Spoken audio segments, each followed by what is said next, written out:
আসসালামু আলাইকুম রহমতুল্লাহি ওয়া বারাকাতুহু। আজকে আপনাদেরকে বলবো একটি মৌমাছি রহস্যময় একটি কথা। আপনারা অবশ্যই ভিডিওটা ধৈর্য সহকারে দেখবেন। দেখেন, এটা একটা বিশাল একটা ছাক। এখন এই চাকটার মৌমাছিগুলো এভাবে কেন বের হয়ে আছে?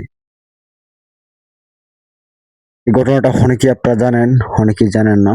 যারা না জানেন, দেখেন এই যে কিছু সংখ্যা মৌমাছি কিন্তু নিচেও পড়ে গেছে, মারা গেছে। আপনারা অবশ্যই দেখতে পাচ্ছেন।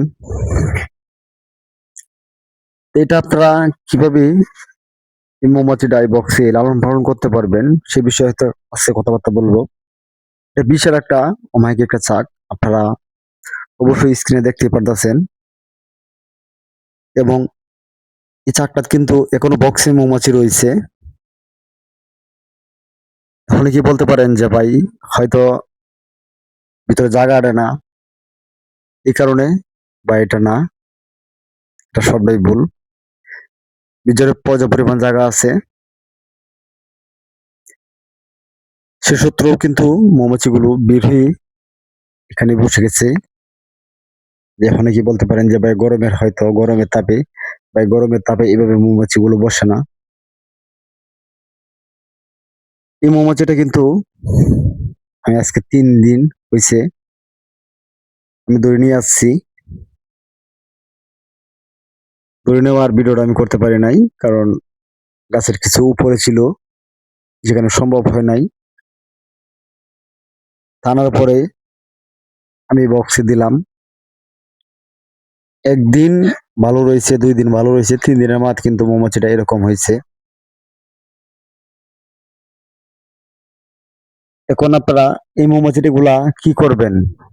অনেকে ভয় পাবেন যে হয়তো মৌমাছিটা আঘাত করবে, বাই না। এটার মূল বিষয় হলো, আপনারা অবশ্যই ধৈর্য সহকারে ভিডিওটা দেখেন। আপনাদেরকে বলবো এরকম কিন্তু আপনারাও হয়ে থাকবে, আপনারাও হয়। দেখুন এখন আমি কি করি। দেখেন এই যে ফিঙ্গারটি একটু আঙ্গিয়ে নিব। নেওয়ার পরে দেখেন আমি কি করি মৌমাছিটা আবার বক্সে দিই। দেখেন একটু আঙ্গায় নিলাম। দেখেন অস্তি অস্তি করে আলতো হাতে আপনারা মৌমাছিগুলো দেখেন। আমি যখন যেখানে এই মৌমাছিটা হাফ ডাউন করে এখানে যখন ধরবো, তখন মৌমাছিগুলো কিন্তু অটোমেটিক ভিতরে চলে যাবে। অবশ্যই এটা আপনারা দেখে থাকেন, আর রহস্যময় কথাটা শুনতে থাকেন আপনারা।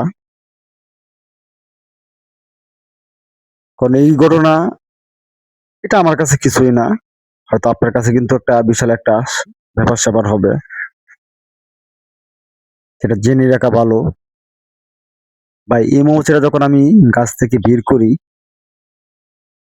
বুঝতে পারতেছেন যে কি পরিমাণ মৌমাছি। এবং গাছের গোত্রগুলা কিন্তু অনেক ছিল, মধু ছিল প্রচুর পরিমাণ। সে কারণে মধুগুলো কিন্তু আমরা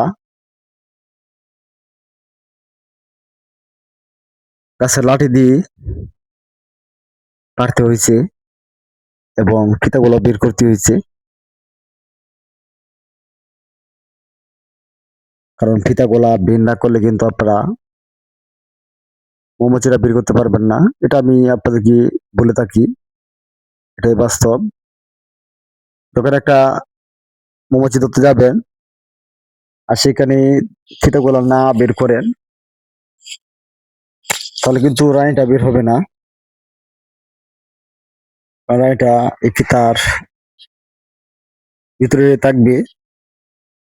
তো এই জন্য ফিতাগুলো কিন্তু যাই হোক আপনারা বের করতে হয়, ভাঙতে হয়। এই গাছটা কাটতেও দিবে না। এখন তো আমার মৌমাছিটা বের করতে হবে। এখানে যে মৌমাছিগুলো কিন্তু সুন্দর করে ভিতরে চলে যাচ্ছে।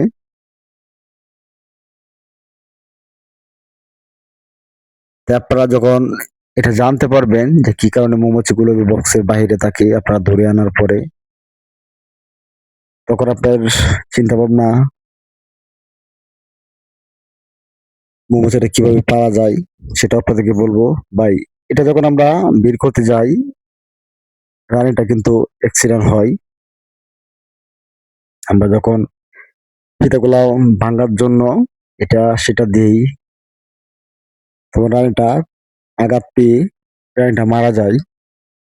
কিন্তু মারা গেলেও তো আমরা মাছি পালবো না, এটা পালবই। এটা রানী তৈরি করব। সে ভিডিওগুলোও পেয়ে যাবেন এবং এই ভিডিওগুলো আমার চ্যানেলে আছে। সেজন্য কিন্তু যখন রানী ছাড়া মৌমাছি আপনারা আনবেন, তখন কিন্তু এই বক্সে এভাবেই থাকবে। তবে আপনার চেষ্টা করে বক্সে দিয়ে দিবেন।